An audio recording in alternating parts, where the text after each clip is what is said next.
You wake up each morning with a quiet weight on your chest. Not exhaustion from yesterday, but dread of today. You scroll through your phone, see others chasing dreams, building lives, taking risks, and something inside you tightens. You tell yourself you're being practical, realistic, safe. But deep down, you know the truth. You're not protecting yourself from harm. You're protecting yourself from life itself. The real terror isn't losing what you have. It's daring to want more, to act, to feel fully, and possibly fail or hurt. That fear has kept you small for years. It whispers that playing it safe is wisdom. But playing it safe is slowly killing the part of you that wants to be alive. If this speaks to you, if you've ever felt trapped by invisible chains of what if, stay with me. This video will show you why fear rules you, and how Stoicism cuts through it to set you free. Hit that like button if you're ready to face this truth, and subscribe with notifications on so you never miss a reminder to live with courage. Now let's go deeper. Number 1. You are not afraid of death, but of never having truly lived. People often say their greatest fear is death, but look closer and a sharper truth appears. What really haunts us is the possibility that life will slip away without ever having been fully embraced, without bold steps, deep loves, honest risks, or moments of real aliveness. Marcus Aurelius captured it plainly. It is not death that a man should fear, but he should fear never beginning to live. We spend decades rehearsing disasters in our heads, building walls of practicality around our hearts, all to avoid the exposure that comes with truly showing up. Seneca saw this clearly. We suffer more from imagination than reality, yet we let those imagined losses dictate our days, turning potential into paralysis. Consider your own history. How many dreams have you quietly buried because the risk felt too great? How many conversations have you silenced? How many passions postponed? How many chances to connect deeply turned away from? Each avoidance adds to a growing shadow of regret. Not dramatic regret, but the slow, aching kind that settles in during quiet evenings. Epictetus taught that we are disturbed not by events themselves, but by our judgments about them. When we judge action as dangerous and inaction as safe, we create our own prison. The psychology is avoidance. The mind protects the ego from failure or humiliation, but in doing so starves the soul of growth, meaning, and joy. This fear is deceptive because it feels protective. It says, stay small and you'll stay safe. But safety bought at the price of aliveness is no safety at all. It's gradual diminishment. Marcus Aurelius reflected daily. You could leave life right now. Let that determine what you do and say and think. When we remember our time is finite, the fear of embarrassment or loss shrinks next to the terror of wasting what remains. The unlived life becomes the true tragedy, not the possibility of pain along the way. Stoicism flips the script. Pain is certain, but whether it crushes us or refines us depends on our response. Premeditatio malorum, the premeditation of evils, was a Stoic daily practice, not to breed more anxiety, but to rob fear of surprise.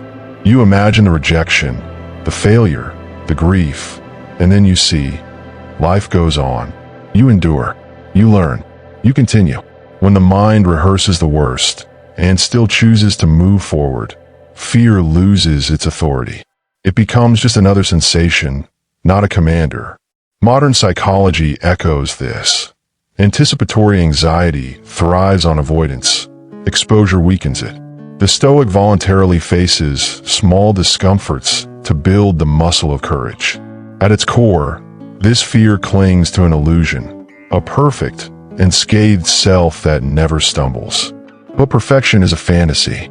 True humanity includes scars, mistakes, heartbreaks. Seneca warned that he who fears death will never do anything worthy of a living man. Extend that. He who fears living fully will never experience the depth life offers. Release the attachment to an untouchable image of yourself. Accept imperfection as the entry fee to real existence. Only then does courage replace dread, and action becomes possible again. Ask yourself tonight, if fear no longer held the reins, what would change tomorrow? Write it. Speak it to someone you trust. The Stoic way isn't instant fearlessness. It's persistent defiance of fear through deliberate choice. Start with one act that scares you mildly. Notice how the anticipation hurts far more than the reality. Each step forward weakens the chain. You are not here to merely exist. You are here to live fully, bravely now. Number 2. Fear thrives in imagination. Seneca's most piercing observation. We suffer more often in imagination than in reality. Your mind races ahead, scripting vivid catastrophes, rejection letters, broken relationships, public shame, financial ruin. These scenes feel so real that your body reacts. Heart races, stomach knots, breath shallows. Yet when the moment arrives, it's rarely as devastating as painted. This mismatch is fear's cruelest deception. It forces you to endure the pain now, for suffering that may never come at all. Marcus Aurelius constantly asked himself, is this thing that frightens me within my control? If not, why surrender peace to it? Fear of living hides behind endless preparation. I need more certainty, more time, more readiness. But certainty never arrives. Preparation becomes procrastination. Years pass on the shore while others swim. The psychology here is anticipatory anxiety, a feedback loop where imagination amplifies threats and suppresses action. Stoicism interrupts it by returning ruthlessly to the present. What is actually happening right now? Without evidence, fear is voluntary torment. Epictetus insisted, it's not things that disturb us, but our opinions about them. Change the opinion, strip away exaggeration, and the disturbance fades. Write your worst-case scenario in plain, unemotional words. Then ask, could I survive it? History answers yes for almost everyone. Most endure far worse than they ever imagined possible. The Stoic trains to meet reality without the added weight of fantasy. Starve imagination of fuel. When what-if thoughts arise, label them. This is just a story my mind is telling. Then redirect to the present task. Seneca practiced this discipline. He faced poverty, exile, and eventual forced suicide with calm, because he had already rehearsed loss in advance. Fear shrinks when denied attention. Space opens for real decisions, real risks, real living. Start with micro-exposures. Have that difficult conversation you've delayed. Submit the work you've hidden. Ask for what you want. Observe. The dread before is heavier than the moment itself. With repetition, the mind learns to trust reality over nightmare. Courage isn't born overnight. It's built through consistent proof that you can handle what comes. Living fully means accepting that imagination will always try to protect you by scaring you. Thank it for its concern, then act anyway. As Seneca said, the fool is always getting ready to live. Don't wait for perfect conditions. The only perfect moment is this one. Choose to step into it, fear and all. Number 3. The illusion of control. Fear of living stems from demanding control over the uncontrollable. People change. Plans collapse. Health fades. Outcomes escape our grasp. Epictetus drew the line clearly. Some things are up to us. Our judgments, intentions, efforts. Everything else belongs to fate. When we blur that line and insist on securing the unsecured, anxiety surges. We avoid risks to preserve an illusion of permanence, but nothing is permanent. Clinging creates the suffering we dread. You fear deep love because it might end. You fear bold pursuits because they might fail. Yet the attempt to lock life down only heightens dread. Stoicism liberates through release. Focus exclusively on your sphere, your virtue, your response, your present choice. Let the rest unfold. Modern psychology calls this intolerance of uncertainty. Stoics called it wisdom. Marcus Aurelius reminded himself constantly, all is as the gods will have it. Acceptance of flux as nature's order dissolves petty fears. When you know nothing lasts, gratitude replaces grasping. You hold life lightly, act with urgency, and fear loses leverage. The person who clings suffers twice. First from the thing itself, second from the futile resistance. Practice daily detachment. Identify one thing you fear losing: status, a relationship, Health, youth. Whisper, this was never mine to keep forever. Feel the resistance, then let it pass. Gratitude emerges naturally. You begin to pursue goals without demanding success, to love without demanding forever. Freedom arrives not from control, but from surrender to what is. Apply it practically. Pursue a meaningful goal this week without tying your worth to the outcome. Offer kindness without expecting return. Speak truth without needing approval. Each release weakens fear's grip. You gain the only real security, inner sovereignty. The Stoic life is light because it carries no unnecessary burdens. Fear thrives on musts and should-haves. Drop them. Act from reason and virtue, not from terror of loss. In letting go, you finally begin to live. Number 4. Avoidance breeds the very pain you fear. Fear drives avoidance. Avoidance strengthens fear. You skip challenges to escape discomfort, but the discomfort of regret grows heavier with time. Seneca wrote, "He who fears death will never do anything worthy of a living man." Avoidance keeps you safe but small. Stoics counter with voluntary discomfort, cold showers, plain food, deliberate hardship, to prove pain is temporary and survivable. Psychologically, avoidance creates a reinforcement loop. Short-term relief feels rewarding, so you repeat it, but anxiety returns stronger. True relief comes from exposure, facing the feared thing repeatedly until it loses power. Stoicism anticipates modern therapy here. Premeditate and practice, so real trials find you ready, not shocked. Courage is a muscle. Start small.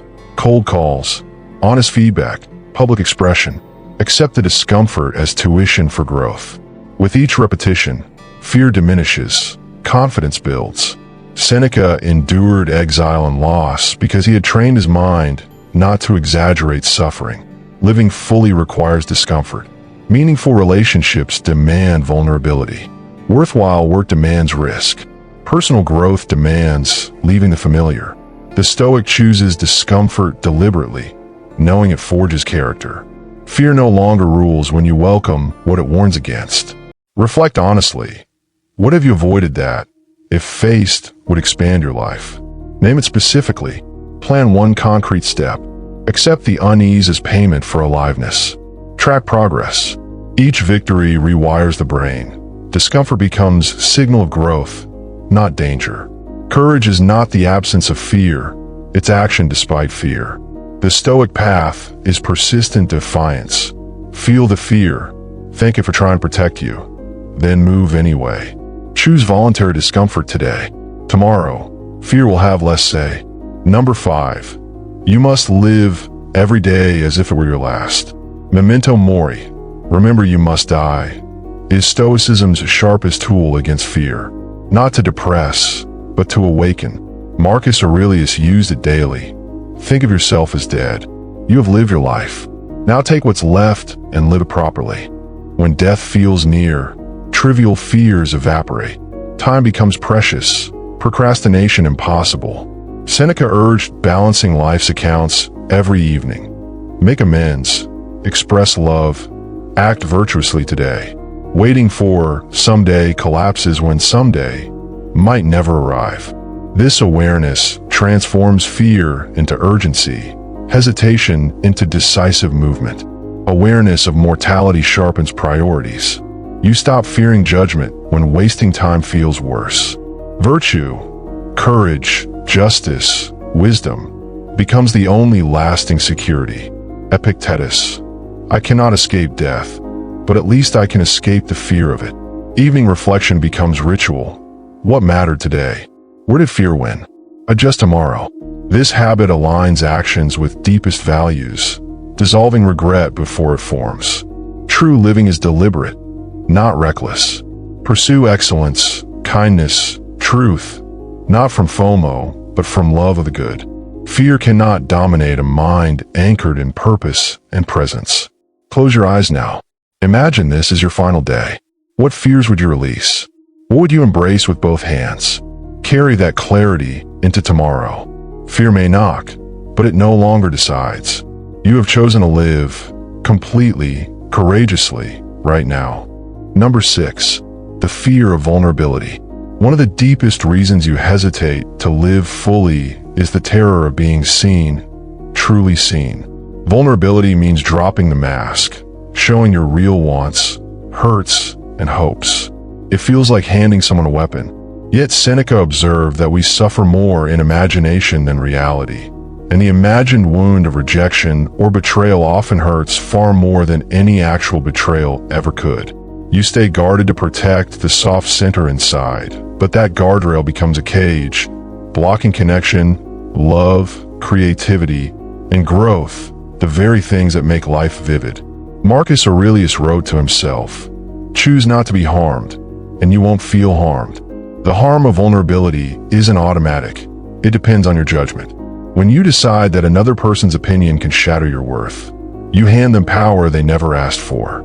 Stoicism teaches that your inner citadel, your reasoned mind and virtuous character, remains untouched no matter what others say or do. True security lies not in never being hurt, but in knowing you can endure hurt and still stand upright. Psychologically, this fear traces to attachment wounds and the human need for belonging.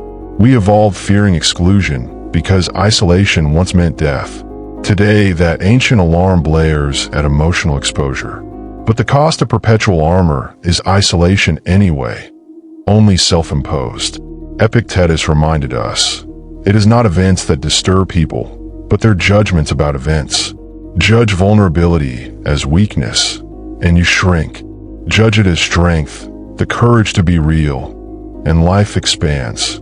The Stoic antidote is voluntary openness in small doses. Share one honest feeling today with someone safe. Notice the fear spike, then notice it pass. Most times, the sky does not fall. People respond with their own humanity. Each act proves the imagination exaggerates danger. Over time, vulnerability shifts from threat to pathway to deeper bonds, honest work, authentic self-expression. Living fully requires risking the heart. Love without walls. Create without hiding flaws. Speak truth without polishing every word. Seneca warned that he who fears death will never do anything worthy of a living man. The same applies here. He who fears vulnerability will never experience the richness of real human connection. Release the illusion that safety equals closedness. Safety in Stoicism is inner freedom, not external invulnerability. Begin tonight.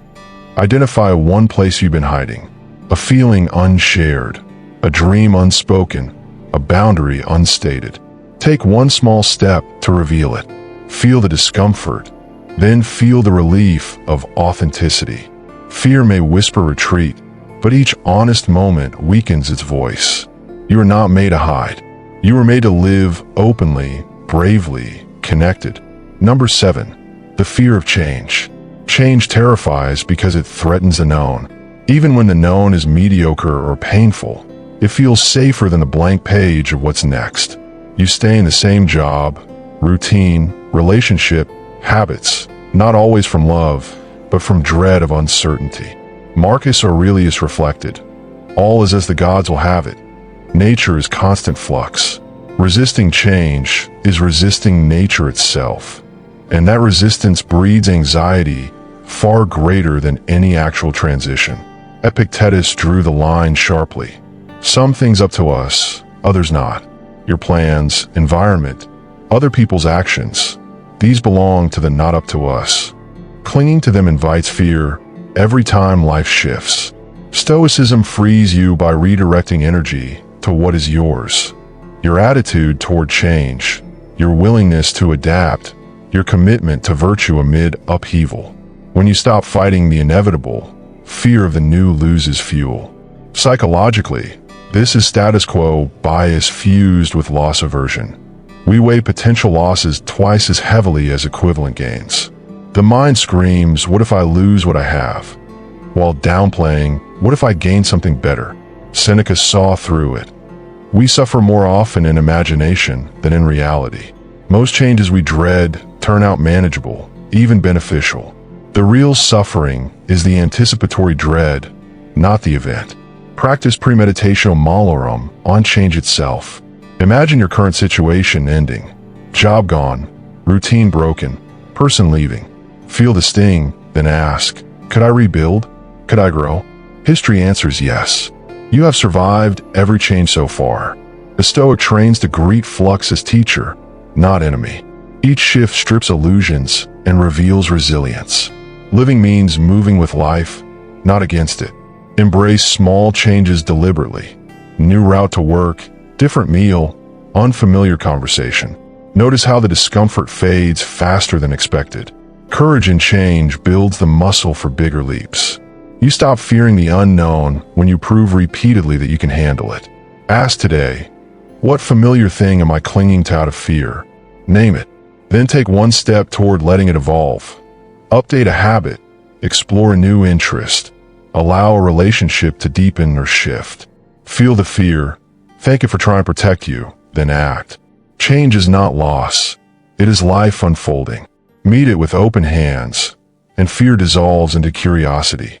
Number 8. The fear of success.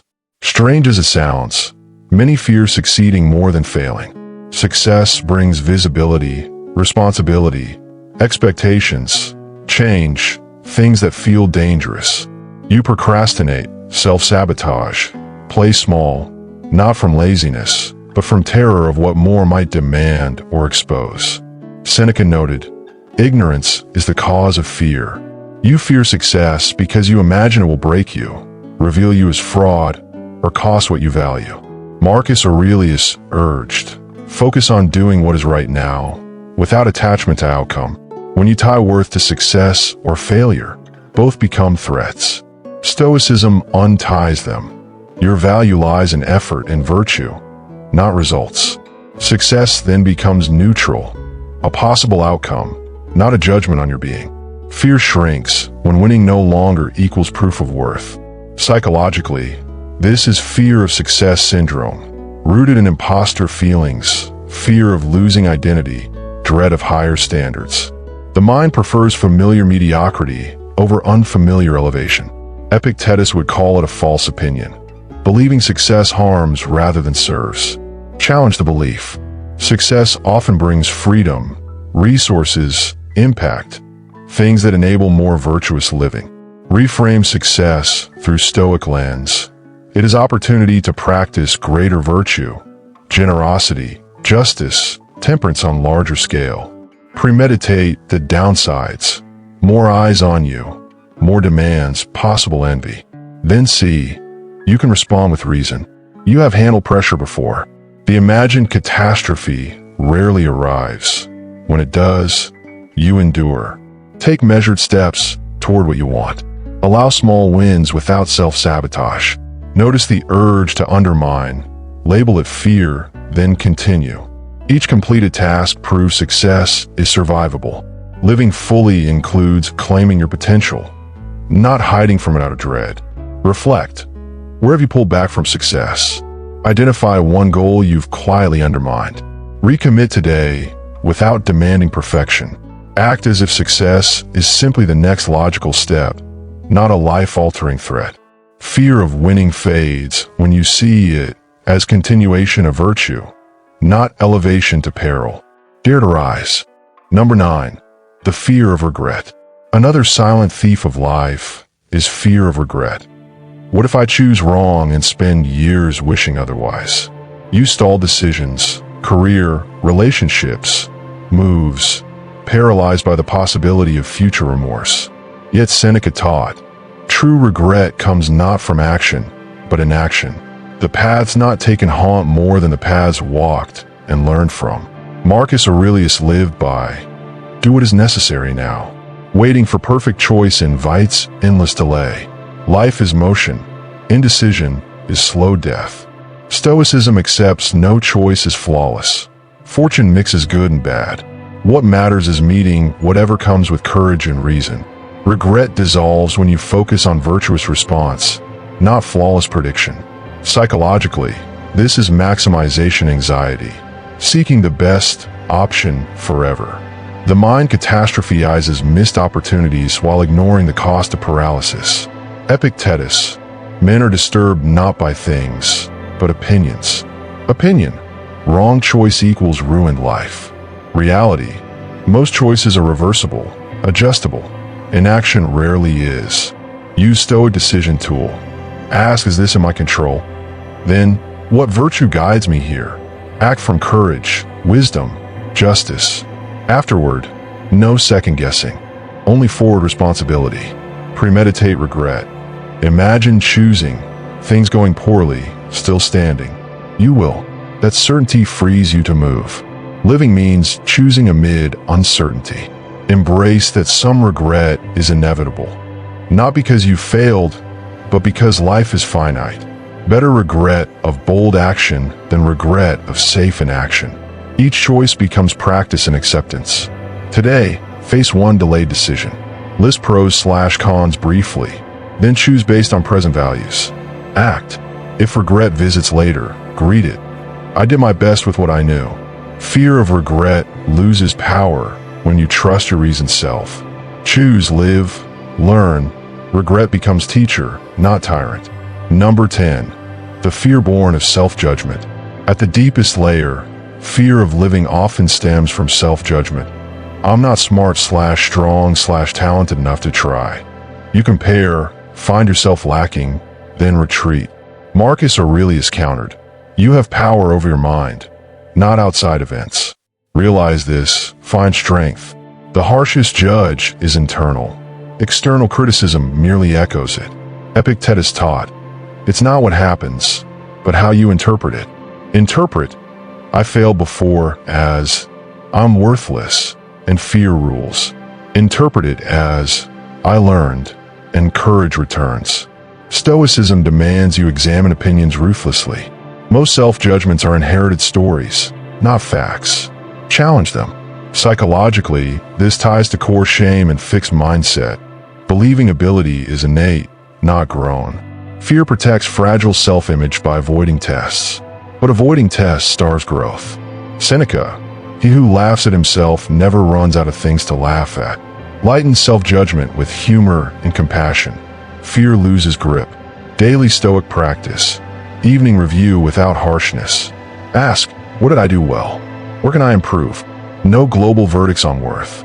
Focus on actions, not essence. Each day you act despite, not enough, proves the judgment false. Evidence accumulates. You are capable. Living fully requires self-acceptance in motion, not waiting to become enough. You grow by doing, not by first proving worth. Virtue is practiced, not pre-earned. Release the demand for perfection before starting. Start imperfectly. That is the path. Tonight, speak one kind truth to yourself. I am here, trying, and that is enough to begin. Then take one action fear says you're unworthy of. Feel the old judgment rise, then let it pass like cloud. You are not your harshest thought. You are the one who keeps showing up. Fear rooted in self-doubt withers when met with persistent, gentle action. Live is the person you are becoming. Starting now, as we reach the end of this journey, remember one simple, piercing truth. The fear you feel is not proof that life is too dangerous to enter. It is proof that you are still alive enough to care deeply about how your days unfold. Every point we explored, hidden regret, runaway imagination, illusion of control, avoidance, vulnerability, change, success, indecision, self-judgment, points to the same quiet thief, the belief that safety lies in staying small. But Stoicism has always taught the opposite. Safety is not the absence of risk. It is the presence of inner strength. Marcus Aurelius carried death in his pocket, not to frighten himself, but to remind himself that the only real loss is wasting the time you still have. You are not here to be preserved like a fragile object. You are here to be used, to love, to create, to stand, to fall, to rise again. The path forward is not the elimination of fear. That would be a fantasy few ever achieve. The path is walking beside fear instead of letting it walk ahead. Feel the tightness in your chest when you consider that honest conversation, that bold step, that vulnerable confession, and then take the step anyway. Epictetus would ask you only one question in that moment. Is this within your control? If the action is, then the outcome is not your burden. Act from virtue, from reason, from the part of you that wants to live fully, and let fortune do what it will. Each time you choose courage over comfort, you carve out a little more space where fear used to rule. Over months and years, that space becomes your life. Tonight, when the house is quiet and the day's distractions fade, sit with yourself for 5 honest minutes. Ask, what did fear prevent me from doing today? Then ask the harder question, what will I do tomorrow that fear would rather I postpone forever? Write it down. Speak it aloud if you can. This is not grand philosophy. This is practical medicine for a soul that has been half asleep too long. Seneca reminded us that life is long if you know how to use it, and short if you merely pass through it. You still have hours, days, perhaps decades. Do not let another sunrise rise on the same small version of you. Thank you for walking this deep road with me. If any word today stirred something awake inside you, drop your biggest takeaway or the one fear you're committing to face this week in the comments. I read every single one. Like this video if you're ready to stop rehearsing life and start living it. Subscribe and hit the bell so these reminders find you when the fear whispers loudest. Until next time, carry this with you. The only thing truly worth fearing is reaching the end and realizing you never really began. Go begin, right now, fully, bravely alive.